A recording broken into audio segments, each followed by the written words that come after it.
Alright, what's up guys? My name is Zach, and today I am driving a 2005 Dodge Neon SXT. Up front is a 2.0 liter inline 4, and down below is a 4-speed automatic transmission. Now, I am super excited to be driving this Dodge Neon for a couple of reasons. First of all, I've never driven a non-SRT4 version of the Neon from this generation, so I'm excited to get into that. But the second reason is that this has only 72,000 miles on it. It's a really low mileage, clean example of an economy car from over 15 years ago, actually getting close to 20 years ago. And so I think it's a really great glimpse into where we're coming from to maybe give us a better picture of where we're going. Huge thank you to North Naperville Autos for letting me take out this Dodge Neon. You'll hear a lot more about them at the end of the video. They are the premier used vehicle dealer in the Chicagoland suburbs, so please go check them out with the information down below. And if you would like to submit your own vehicle, you can head on over to my website, zackcradle.com/submit.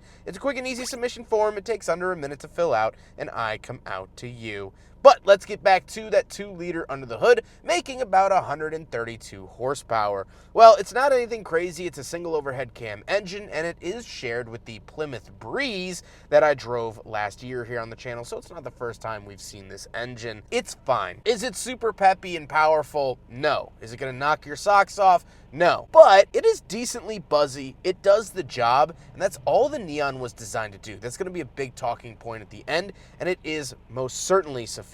Like I said, paired to it is a 4-speed automatic. I don't really love Chrysler transmissions all throughout this era. They have some reliability issues. However, this is actually a hefty upgrade. When this generation of Neon started in the year 2000, they still got 3-speed automatics. Last but not least about the drivetrain of the Neon SXT is that it is front-wheel drive. We never got an all-wheel drive or rear-wheel drive Neon from the factory. So how does it feel to drive the Neon SXT? It's actually great. The car feels incredibly light, and the steering is very direct, which gives you a lot of confidence when coming into corners. Now, are you going into those corners very fast? No. This is an automatic 4-cylinder car from 2005. But the pinch point of the wheel is very confidence-inspiring, and honestly, I could see this with a 5-speed manual, even in this 2-liter NA configuration, being a lot of fun on a back road. Visibility is wonderful, and overall, it's a really, really good experience. So with that stuff out of the way, let's talk about the interior. Well, in front of me, I have 4 gauges. Off to the left is my coolant temperature, then I have my speedometer, tachometer off to the right,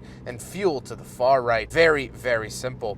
The steering wheel doesn't have any forward-facing buttons on it besides a little cruise control stalk to the bottom right, but that's it. Moving off to the left, we do have a climate vent, and moving out of the door, we have our lock and unlock, power mirrors, and power windows. Moving into the center, we do get this little shelf. I really like that, actually, especially for like a parking garage key card or maybe a badge or ID for a hospital or something like that. You can keep that right there. Then we have 2 climate vents, our climate controls, which are ridiculously basic, fan speed off to the left with AC, where to send it, temperature to the right, and our venting off to the far right. Then we do get a AM/FM along with CD radio. So the SXT was kind of a mid-trim level. It did get alloy wheels, keyless entry, and this CD player, along with the AM/FM radio and 6 speakers as opposed to 4 of the base. Then we do have our rear defrost, our 12-volt outlet, which I love the fact that for a long time Chrysler did the key or battery logo. So the fact that this has a key on it,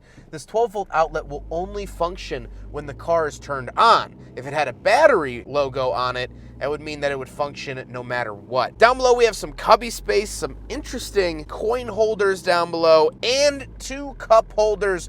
So we will do a big friggin' bottle test, and I firmly believe that if the radio didn't come out so much that the big friggin' bottle would fit, but we can't know because it's too tall. Back behind the shifter, there's a 3rd cup holder, and that too is just too slim for my big friggin' bottle.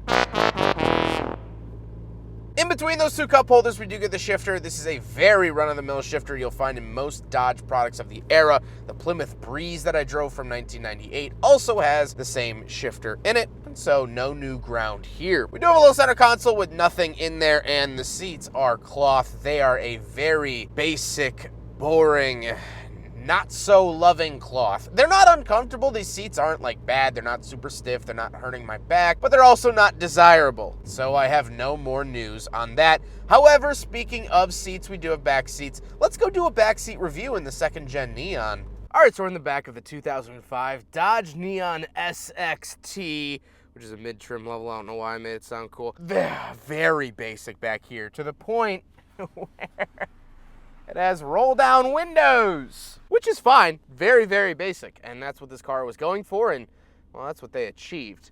I don't even get any form of center console. However, I can open up the seats kind of like this for a pass-through into the trunk, which is really nice. The only amenity I get back here, let me just double check. I have these little clothing hooks, is a little hook down here for a trash bag or something of the sort. That's it. I don't even get floor mats back here. So yeah, very, very, very basic.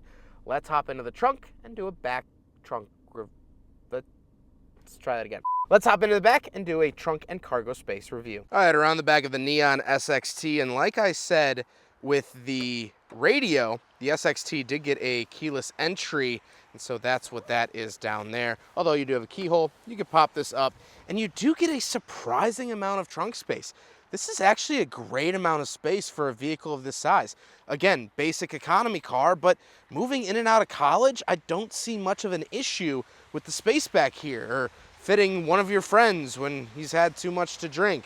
Shove him back here, he'll be fine. So very, very cool to see that. A lot of trunk space out of the Neon, and I wasn't quite expecting that. Now we gotta talk about the looks, and this is finished in white. That's it. Very boring to look at, and honestly, the non-SRT4 Neons look pretty boring in my opinion. I don't think that there's any really design cue about them that's amazing, that, you know, leaves me wanting more. I just don't really feel that way, and so, at the end of the day, take it or leave it with the Neon. I don't love it. I don't hate it. But with all of that being said, let's get on to my final thoughts. What do I think finally driving a non-SRT4 Neon? Well, I wanted to bring you guys this video because I think a lot of people have nostalgia with these Neons that doesn't quite equate over to the SRT4. The SRT4, in case you're not aware, was the 2.4 liter turbocharged manual transmission performance version of the Neon. And a lot of people get mad if you call that a Neon, but it is a Neon. That car's great, it's a lot of fun, it's powerful, but this is what normal people bought back in the day. When you wanted an American economy car, but you didn't want to focus, well, this was kind of your next best option.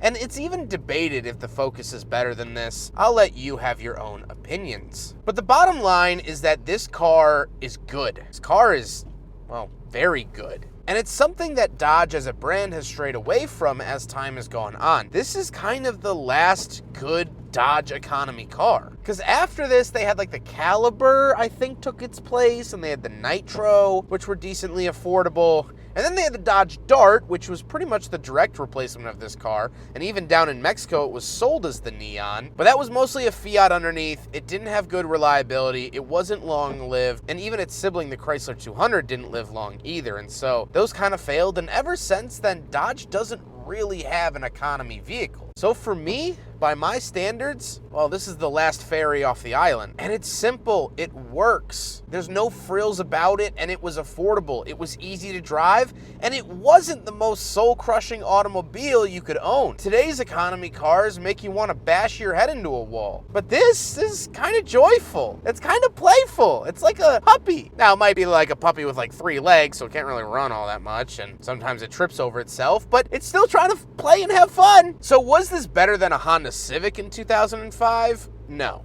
But not as far off as you would think. I equate it to meals before getting on a plane. If you're gonna take a really long plane ride, probably the best meal or snack you can have beforehand is some saltine crackers and some water. That's a very safe bet. It's not gonna upset your stomach, and you're gonna be good to go for that long flight to LA. This second-gen Dodge Neon is like one of those pre-wrapped sandwiches you get at the airport. Might not be the most monetarily beneficial choice you can make, but it's not gonna be a bad one. The tomatoes might be a little soggy. The bread is either gonna be too hard or too soft, but it's gonna be some decent food. It's gonna get you through the flight, and you shouldn't have too much to worry about. Dodge's modern products are like eating a ghost pepper and then stepping on to a flight from LA to Sydney, Australia. I don't know anyone that will survive that without serious heartache and bowel ache. So while this might not have been the best decision, the best car you ever could have purchased back in the day, it was a relatively solid one. And for those that made those purchases, I'm sure that they were decently happy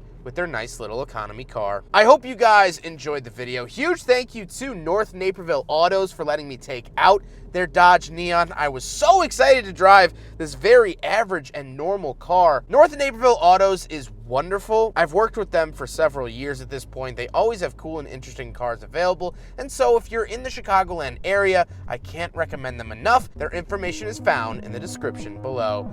But I hope you guys enjoyed the video. Don't forget to rate the video, comment on the video, and subscribe if you really liked it. Take care, guys.